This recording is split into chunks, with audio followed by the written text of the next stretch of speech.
a betrayed husband, and a disgraced PI team up to take down a corrupt power couple in a gritty, calculated tale of revenge, deception, and ruin in a decaying city. Welcome to Storytime with Papa Al. Let's join Elias on his quest to take down his cheating wife and her corrupt lover. Elias Varnett woke at 6:07 a.m., as always. Not because of an alarm, he hadn't used one in years, but because his body was a machine tuned to routines. Routines were comforting. They made things predictable. He reached across the bed, fingers grazing cool sheets. Serena was already up. He listened for the hum of the shower, the rustle of a blow-dryer, the clink of a teacup. The apartment had a sound map, and she moved through it differently now. Lighter, more distant. She was trying to disappear softly. Elias sat on the edge of the bed staring at the floor. Her perfume was already in the air. Bergamot, orange blossom, musk, and something else. Something metallic beneath it, a scent only betrayal wore. He padded to the kitchen, barefoot on cold tile. She stood by the window, pale silk robe cinched around her waist like a noose made of thread. Sunlight cut across her collarbone. She stirred honey into a porcelain cup of tea with her back to him. "You're up early," Elias said. Serena turned slightly. Her makeup was already half done, just enough to cover the truth and hint at a lie. "Big day," she said, smiling without warmth. "We've got to sit down with the Parks Initiative Committee, and then a city gala follow-up. Total chaos." She spoke with the effortless cadence of someone lying often. Elias walked to the fridge, took out a bottle of water, and watched her through the reflection in the brushed steel. "You working late again tonight?" he asked. "Might have to." She turned then, leaning against the counter, taking a long sip of her tea. Her lips barely parted as she added, "Julian's pushing to finalize the end-of-year strategy. He says transparency is key this year." Julian. She dropped the name like it was nothing, like it wasn't the match that had already lit the fuse. Elias nodded slowly, neutral. "He seems like an ambitious man," he said. "Keeps you on your toes."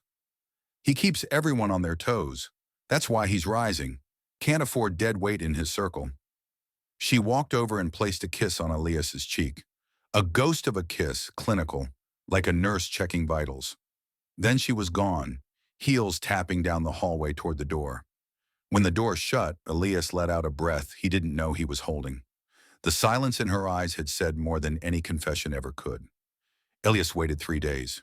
He watched her movements, the calls taken in the bathroom, the sudden appointments, the dresses she hadn't worn in months suddenly out from the back of the closet. She always said the same thing. "You're being paranoid, El. You work too much." "I'm just trying to make something of myself." He didn't need her words anymore. He needed proof.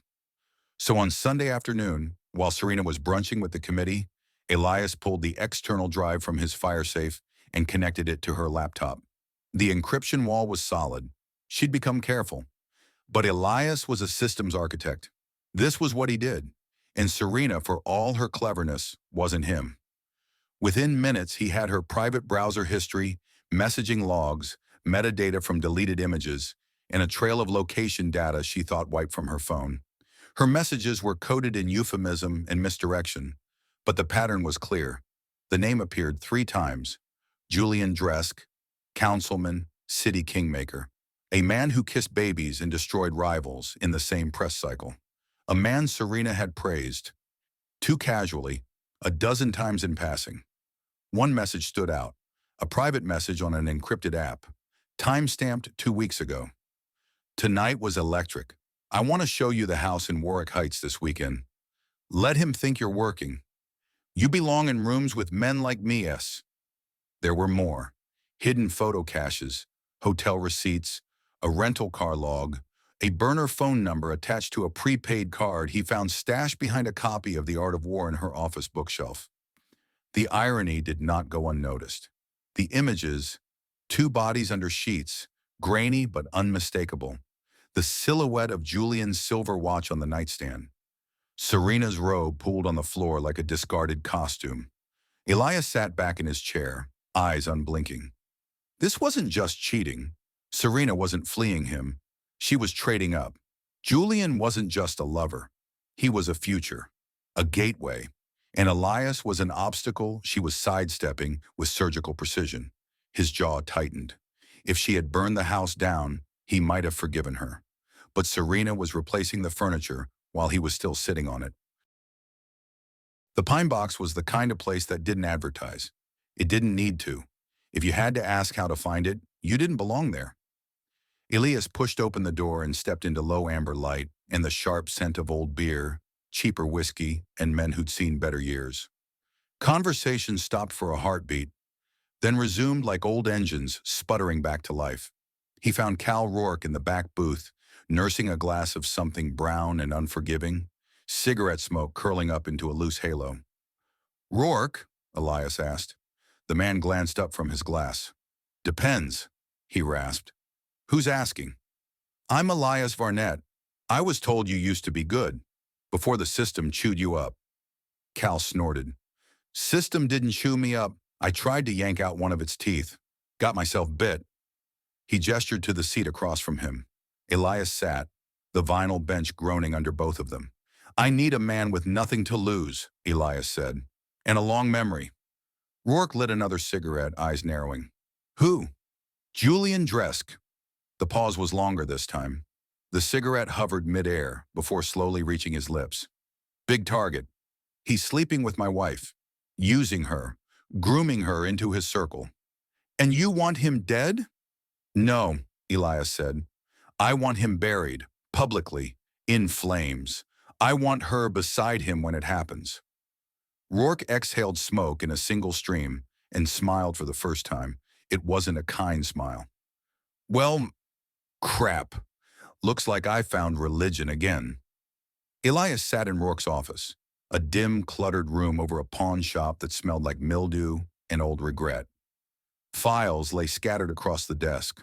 Crime scene photos, newspaper clippings, a city map marked with red pins. Rourke dropped a thick dossier onto the table.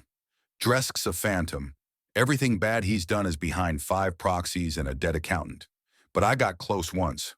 Too close." He opened the folder. Inside was a photo of a young woman. Blonde, eyes hollowed from insomnia or pills. "Trina West," Rourke said. "Used to organize his fundraisers. She slept with him, too. Thought she could shake him for hush money after he beat her. Ended up institutionalized after a suicide attempt. Then disappeared. She's alive? Far as I know, but she's off the grid. No digital footprint in 3 years. Last known address was a studio apartment off Merchants Row." Elias leaned over the table. "She's the weak link?" "She's the buried landmine," Rourke said. "She has the kind of dirt that's been paid to stay dead." Elias stared at the photo of Trina. Haunted, broken, barely more than a ghost. "If we find her," Elias said, voice cold, "we pull the pin." Rourke grinned. "That's the idea, Mr. Varnett. That's exactly the idea." They started with the last address on file, a 1-bedroom unit above a laundromat off Merchants Row, 6 blocks from the dried-up Riverwalk, where half the city's forgotten promises once glittered in neon. It was a rust-colored building with water stains beneath every window and a buzzer system that hadn't worked since 2019. Elias and Rourke stood on the cracked sidewalk as wind swept city grime into miniature whirlwinds. The sky above was that sickly shade of gray that Crescent City seemed to specialize in. Not rain, not clear, just sick. "She was here for maybe 6 months, Rourke said, flipping through an old notebook with oil-stained pages.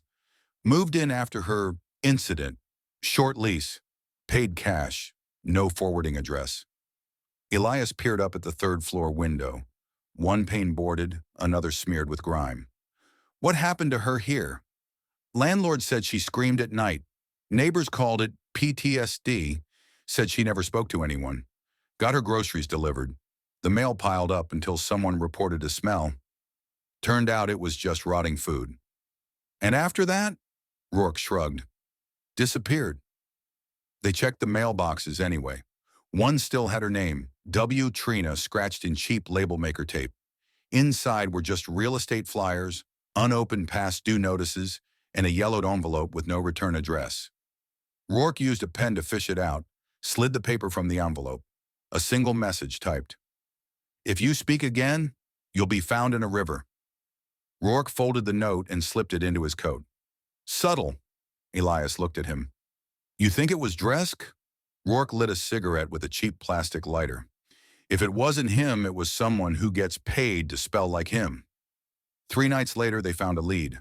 Rourke had bribed a former records clerk from St. Vinian's, the psych ward where Trina had been admitted after her breakdown. For a few hundred in cash and a sealed bottle of 4 Roses, the clerk handed over a file wrapped in a rubber band like a parcel from hell. Patient: West, Trina M. Diagnosis: acute dissociative trauma. Treatment: observation, lithium, silence. Discharge: AMA. No further contact. There was a note at the bottom. Patient expressed fear of men with cameras and nice shoes. Elias read it twice. "She meant politicians," he said. "She meant Dresk." Rourke opened the folder's back flap. Inside was a visitor log. Only 3 names. One was her mother, one was a social worker, the third, Frankie Meltz. "Who the hell is Frankie Meltz?" Elias asked. "Ex-reporter," Rourke muttered. "Got booted for publishing unverified claims about the city council's black budget. Last I heard, he runs a conspiracy blog from a trailer full of cats. Could he still have contact with her? If anyone does, it's him." They found Frankie Meltz in a trailer park off the West Side Industrial Loop, behind a shuttered paint factory, and a billboard advertising low-interest bail bonds. The man who opened the door looked like he hadn't slept in a month. He wore mismatched socks, a Hawaiian shirt, and a tinfoil hat, which by his demeanor was less a joke and more a precaution. "You're not feds, are you?" he asked, eyes twitching. "No," Rourke said.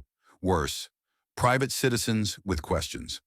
"We're looking for Trina West," Elias added. "We heard you might know where she is." Frankie looked at both of them, then opened the door wider. "Come in. Watch the orange one. He bites." Inside, the trailer reeked of cat piss, burnt coffee, and fried paranoia. 6 cats moved like shadows across stacks of newspapers, and flash drives labeled things like Biden hologram and Obama ghost hospital. "She doesn't talk to many people," Frankie said, "but she talks to me. Sends me coded messages. Real subtle. She's smart. Way smarter than people gave her credit for." "Where is she?" Elias asked. "She's in the safe zone. Off-grid.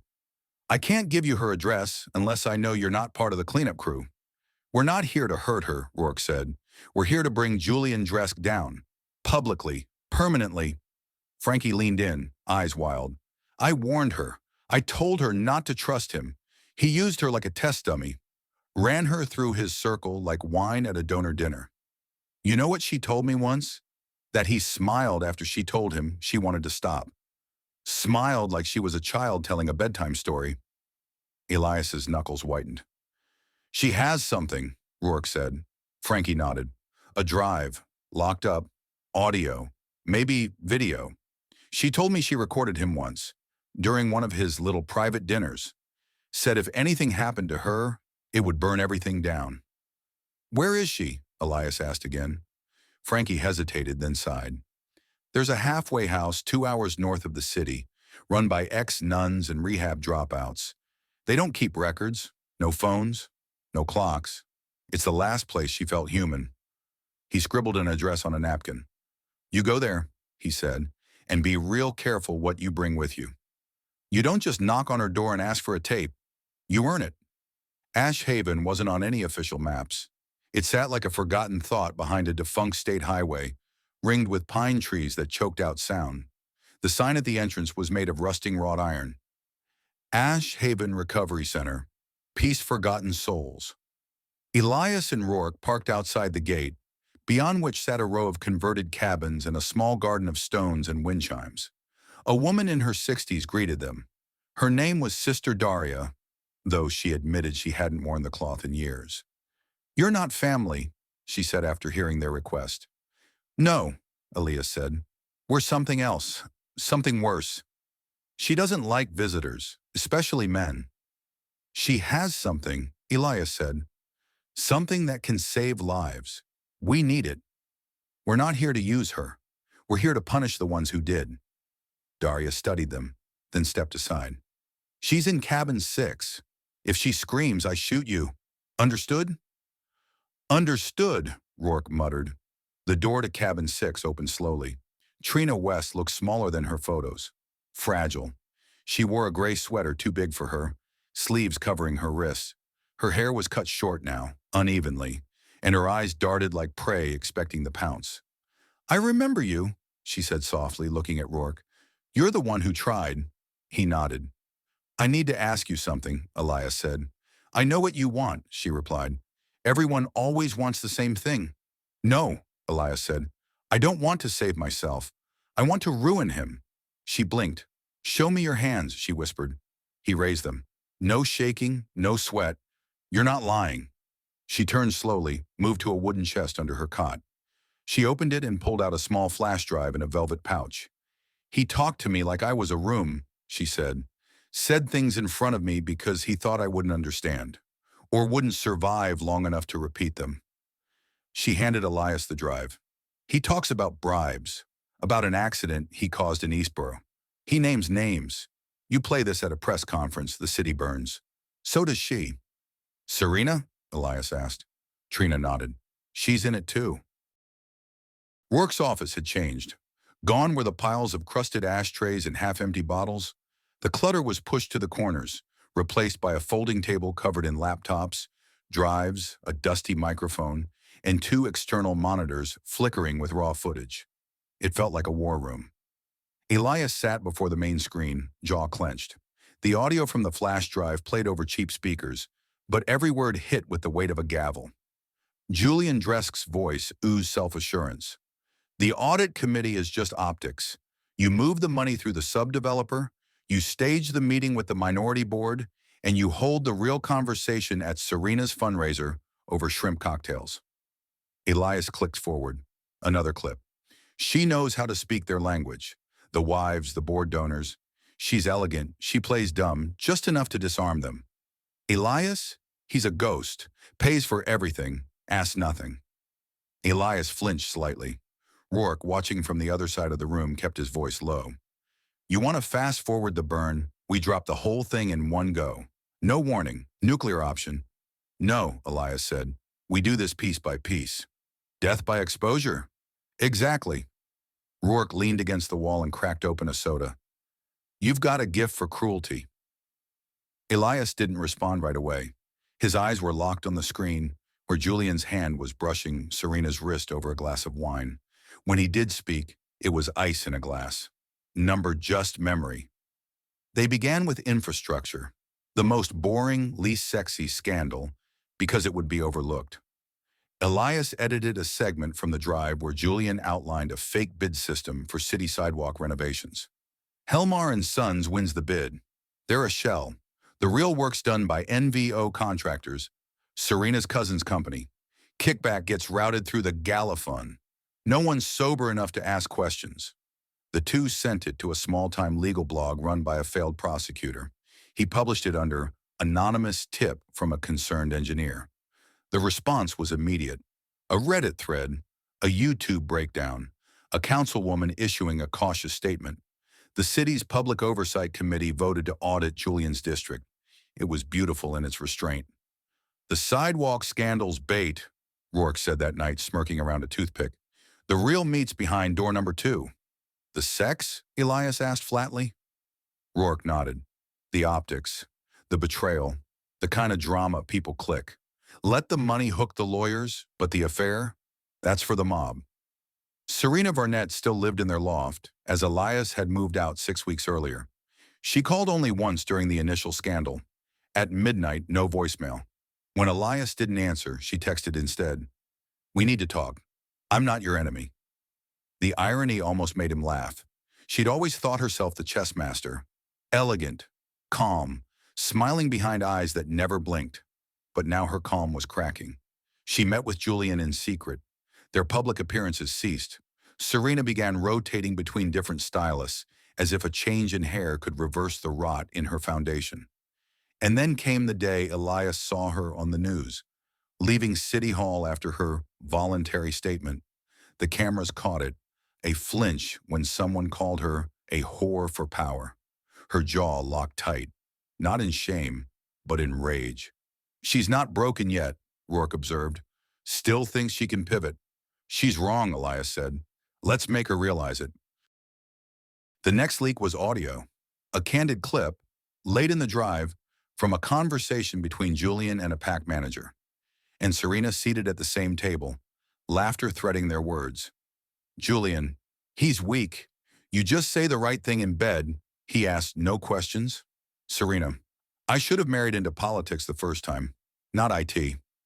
Elias played that clip 3 times before sending it to Margot Kane, editor of the Crescent Record.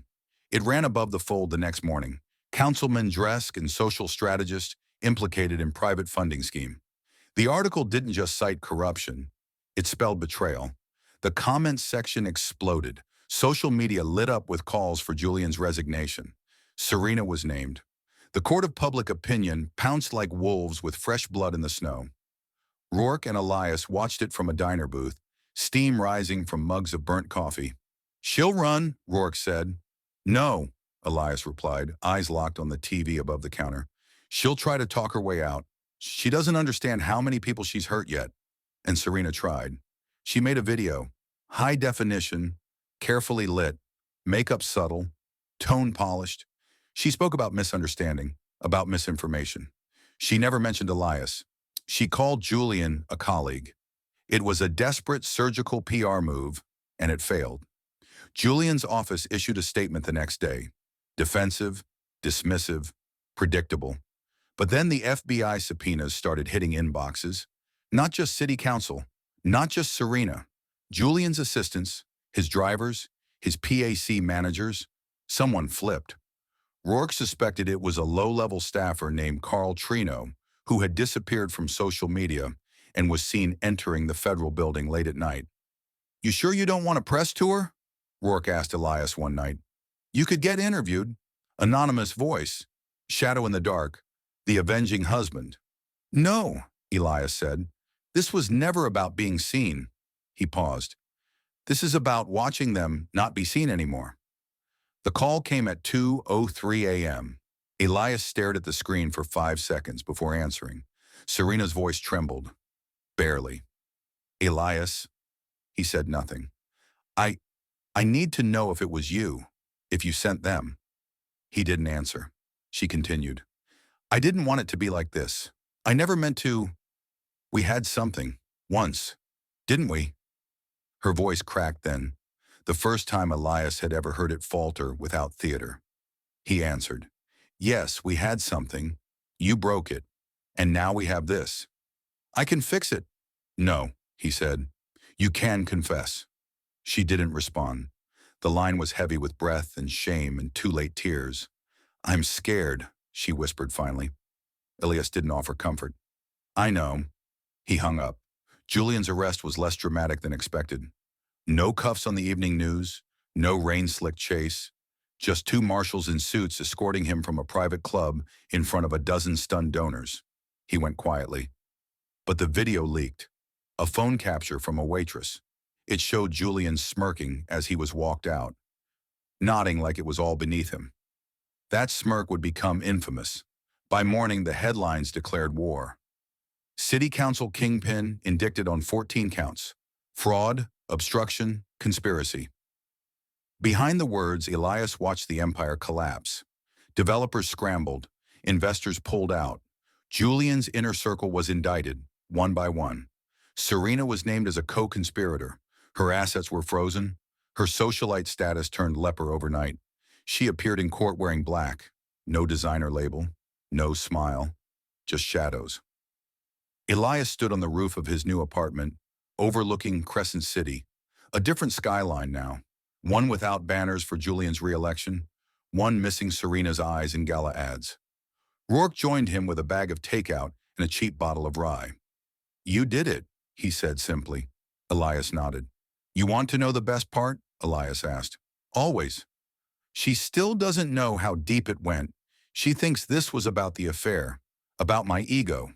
It wasn't? Elias watched the traffic far below, sirens in the distance. No, it was about the system she chose, about the arrogance, the cruelty of thinking we were all too dumb to matter. I didn't punish them because they betrayed me. I punished them because they thought they could do it and win. Rourke grinned. That's dark. Elias raised his drink. It's Crescent City. They drank. Below the city side. 1 month later, Elias hadn't stepped inside a courtroom in years, but today he sat in the back row, anonymous, unreadable. Serena Varnett, once the radiant hostess of every donor gala, walked into the courtroom in a beige prison-issue jumpsuit. Her wrists were cuffed. Her hair was darker now, pulled tight against her skull.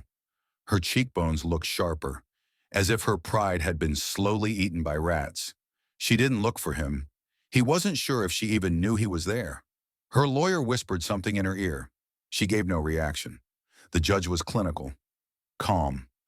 Accessory to wire fraud, obstruction of a federal investigation, conspiracy to commit municipal bid rigging.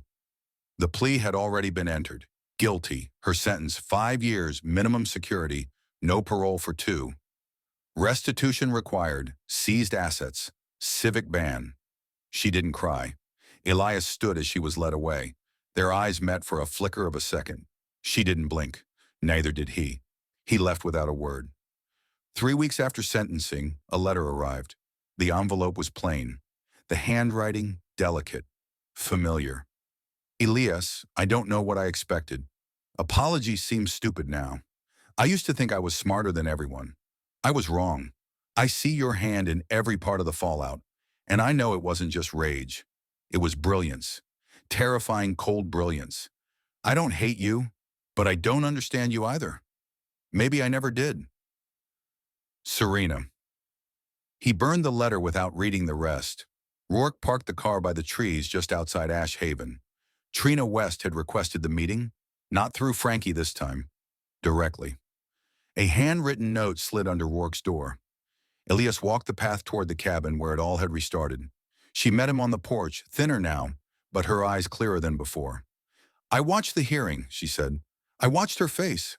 Elias said nothing. She still doesn't get it. She thinks you did this to punish her, not to dismantle the foundation she built herself on. He nodded slowly. Maybe she'll realize it in prison. Maybe not. I used to dream of her dying, of Julian choking on his own lies. But you gave me something better. What's that? Trina smiled faintly. Relevance. She handed him a small black notebook. What is it? Elias asked. Names, places, the last of what I know. You don't have to use it, but if you ever get bored. Elias tucked it into his coat. You planning to vanish again? She shook her head. I'm planning to live. They said nothing more. Crescent City didn't change overnight. The billboards stayed up longer than they should have. The news cycles moved on. Someone else ran for Julian's vacant seat. The headlines faded. But in quiet corners, people remembered. Developers took fewer backroom meetings. Councilmen were slower to sign documents. Donors watched where their money flowed. And Serena Varnett's name? It vanished. No profiles, no redemption arc. Just absence. The loudest kind of punishment. Elias stood on the same rooftop again. The sky above was slate gray. Somewhere far below, a street musician played a cello. Rourke joined him, holding a thermos of spiked coffee. You ever feel bad about it? He asked. Elias thought for a long moment. No, he said, but I remember it. You think she'll come back after prison? No. You'd take her call if she did? No. Rourke sipped. So what now? Elias pulled the black notebook from his coat. There's still rot under the marble. A pause. I think we clean the rest of it out. Rourke grinned, his voice a low rasp. Guess Crescent City isn't done bleeding yet. They watched the skyline in silence. Below them, the city exhaled, broken, wounded, but watching. Thank you for joining us for this episode of Storytime with Papa Owl. If you enjoyed the story, please like and subscribe.